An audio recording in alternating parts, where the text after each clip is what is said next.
असदुद्दीन ओवैसी साहब एक अकेला बंदा हम इंडियन मुसलमानों के लिए लड़ रहे हैं और हमारा क्या हक बनता है एज अ मुस्लिम कि हम उनका साथ दें, प्रोटेस्ट करें, ज़्यादा से ज़्यादा ऐसे वीडियोस को शेयर करें।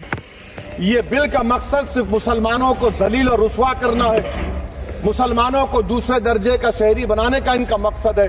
सर, अगर आप हिस्ट्री को पढ़ेंगे तो महात्मा गांधी उस वक्त के व्हाइट अफ्रीका में सफेद फम अफ्रीका के कानून को महात्मा गांधी ने कहा था कि ये मेरा कॉन्शियंस इसको मानता नहीं है, मैं इस कानून को कबूल नहीं करता हूं। तो महात्मा गांधी ने क्या किया, उन्होंने उस कानून को फाड़ दिया।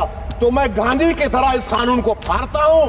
ये अनकॉन्स्टिट्यूशनल है सर। इस देश में झगड़े पैदा करने का काम बीजेपी करना चाहती है मस्जिद और मंदिर के नाम पर, इसीलिए मैं इसका कंडेम करता हूं और मैं आपसे गुजारिश करता हूं कि मैंने अपने 10 अमेंडमेंट दी है, आप इसको कबूल करिए। सब वीडियो देखे, कितना बुरा लगता है ना। मतलब prime minister Modi Indian government के साथ बैठ के किस तरह हम इंडियन मुसलमानों के साथ जुल्म करने की अपनी पूरी कोशिश कर रहे हैं। अगर प्राइम मिनिस्टर मोदी को मुसलमानों से इतनी ही नफरत है, ठीक है, इतनी ही नफरत है, तो फिर तुम दुबई, कतर और कुवैत जैसे अरब मुल्कों में क्यों जाते हो?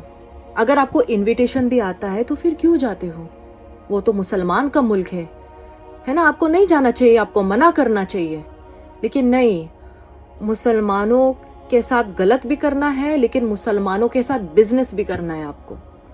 एक ये बात हो गई है कि अपने ही घर में उनको लात मारो और बाहर के देशों में उसको नमस्ते करो, उनके साथ प्यार से पेश आओ। मतलब अगर जो मिडल ईस्ट में कितने, जो अरब मुल्कों में कितने हिंदू भाई और बहन जाते हैं कमाने के लिए, कितने, मतलब अगर इन शेखों ने, अगर इन अमीरों ने, अरब मुल्क का जो किंग है, अगर उन्होंने ऐसा रूल निकाला है कि हिंदूज को अलाउड ही नहीं है देश में आने के लिए, दुबई, कतर, ओमान, कुवैत जैसे जो अरब मुल्क है, जो हिंदू जाते हैं कमाने के लिए, अपने फैमिली को सपोर्ट करने के लिए, अगर इन लोग ने ऐसा कुछ रूल निकाल दिया है, बैन है, कैसा फील होएगा आपको? क्या होएगा इन लोगों का? गलत है ना।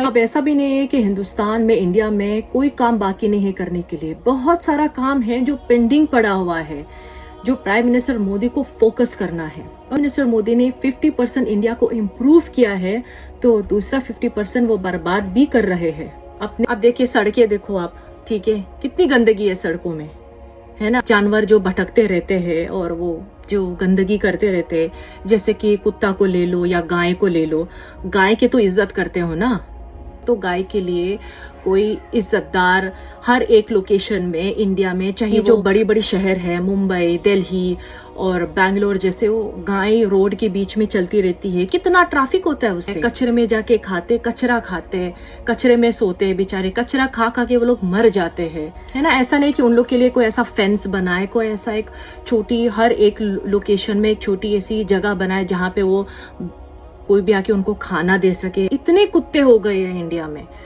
Truly horrifying incident that's come to light in Uttar Pradesh's Noida, in an upscale society. A 7-month-old baby, this was an infant of a laborer, was mauled to death by a stray dog in a high-rise society. This happened on Monday evening. Now, the kind of information, the details that have emerged are gory, shocking to say the least. Because what we're hearing, according to nearby residents as well as the authorities,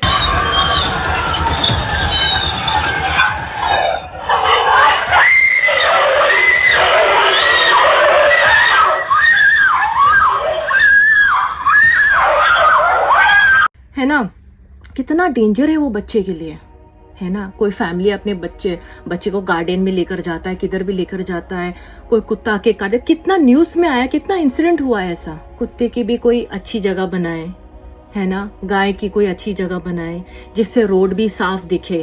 दाया road देखे कितनी खराब है road, मतलब बड़ी बड़ी शहरों की रोड देखे। आपने इतना बड़ा वो हाईवे बना लिया तो आपका काम हो गया है? नहीं, बराबर गाड़ी भी नहीं चला सकते हैं लोग। ट्रांसपोर्टेशन सिस्टम नहीं है, ट्रांसपोर्टेशन सिस्टम इतना कम है। मतलब मुंबई शहर, दिल्ली जैसे शहर और जो इंडिया में बड़ी बड़ी शहर है, लोग लोग बेचारे लटक लटक के जाते हैं, है ना। उनका जो डेली काम रहता है, बेचारे सुबह उठते हैं, उनकी डेली रूटीन रहती है। देखो किस तरह लोग, मतलब ये उनकी लाइफ है। ये एक आम हिंदुस्तानी इंसान की लाइफ है इंडिया में, जो कैसे मर मर के काम करते हैं लोग। ज़्यादा रेलवेज बने, अंडरग्राउंड रेलवेज बने। चाइना और इंडिया में क्या फ़र्क है पॉपुलेशन में, है ना। इंडिया की पॉपुलेशन है 1.46 बिलियन, तो चाइना की कुछ 1.4 बिलियन है।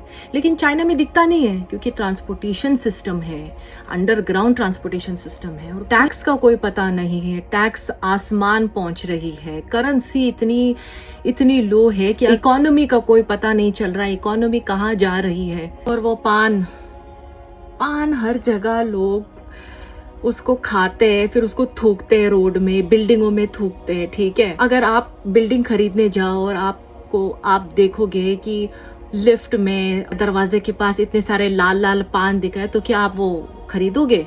आपको गंदा लगेगा ना। अगर पान को बैन कर दोगे तो शायद इंडिया 70 to 60% साफ दिखने लग जाएगा।